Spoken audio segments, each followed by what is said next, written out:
Shalom bro dan sis yang terkasih dalam Tuhan Yesus Kristus. Salam sukacita. Hari ini Sabtu 7 Januari 2023 bersama dengan saya Ita dalam Renungan RHPS, Renungan Harian Pembawa Sukacita. Renungan hari ini saya beri tema pemahaman yang baru. Diambil dari Injil Yohanes bab 2 ayat 1 sampai dengan 11 tentang perkawinan di Kana. Ayat yang berkesan bagi saya adalah ayat yang kelima. Tetapi Ibu Yesus berkata kepada pelayan-pelayan, "Apa yang dikatakan kepadamu, perbuatlah itu." Bro dan sis, perkawinan di Kana di mana merupakan mujizat Yesus yang pertama mengubah air menjadi anggur bukanlah hal yang baru kita dengar, bahkan sudah berulang kali.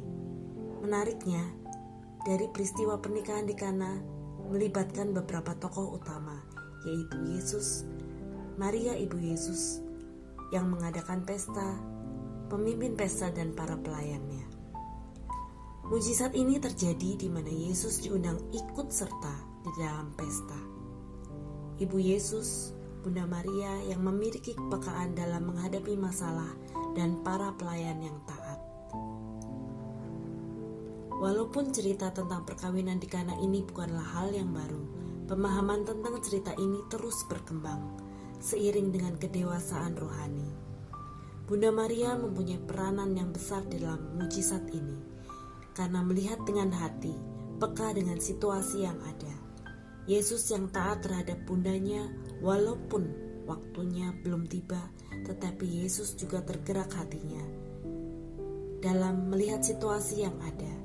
Begitu juga para pelayan yang taat pada Yesus untuk mengisi tempayan-tempayan yang kosong. Bro dan sis yang terkasih, kenapa cerita ini berkembang seiring dengan kedewasaan rohani? Sebelumnya saya mau sharing. Dulu sewaktu saya kecil, membaca dan mendengar cerita mujizat air menjadi anggur, saya sungguh terpesona oleh pribadi Tuhan Yesus. Seiring dengan berjalannya waktu, pemahaman saya berubah. Di saat saya dewasa, melihat dari sisi peran Bunda Maria sebagai pengantara dalam mujizat ini, cuma berkata sepatah kata saja berbicara kepada Yesus. Mereka kehabisan anggur. Kadang ada kalanya saya capek, lelah dalam menghadapi segala permasalahan yang ada. Apalagi menjalani peran sebagai ibu dan juga sebagai mencari nafkah utama. Belum lagi anak-anak yang masih membutuhkan saya, membimbing mereka di dalam menentukan tujuan hidupnya, terutama dalam pemilihan masuk pendidikan yang lebih tinggi. Yang saya bisa lakukan cuma bisa mengundang Yesus dan belajar dari Bunda Maria tentang kepekaan. Jika saya memikirkan orang lain, kesusahan mereka, dan membantu apa yang bisa saya bantu, saya percaya Tuhan Yesus juga memikirkan dan berbelas kasih pada hidup saya dan anak-anak.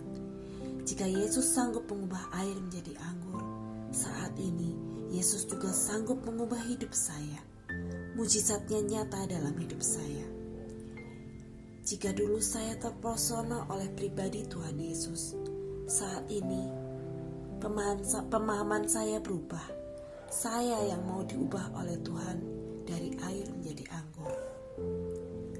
Bro dan sis yang terkasih, sudahkah kita mengundang Yesus dalam kehidupan kita? Apapun masalahnya, undanglah Yesus dalam hidup kita. Sudahkah kita taat seperti pelayan-pelayan yang diperintahkan Yesus untuk mengisi tempayan-tempayan yang kosong? Saat ini, sadarilah, jika tempayan-tempayan kita kosong, pasti, dan kita mengundang Yesus untuk masuk dalam hidup kita, pasti mujizat itu masih ada. Dari air menjadi anggur. Apapun masalahnya, pergumulan yang dihadapi, bawalah kepada Yesus dengan pengantaraan Bunda Maria.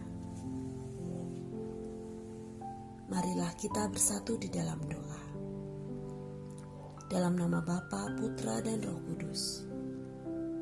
Amin. Tuhan Yesus, terima kasih untuk pemahaman-pemahaman yang baru yang boleh kami terima tentang mujizat di Kana. Kami rindu Tuhan untuk merasakan mujizat-Mu. Kami mau kosongkan hati kami, biarlah firman-Mu hidup dan menjadi nyata dalam hidup kami.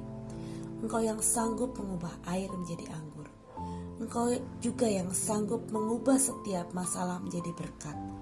Terima kasih Tuhan Yesus. Sebab Dialah yang hidup dan berkuasa sepanjang segala masa. Amin. Dalam nama Bapa, Putra, dan Roh Kudus. Amin. Salam sukacita, berkah dalam.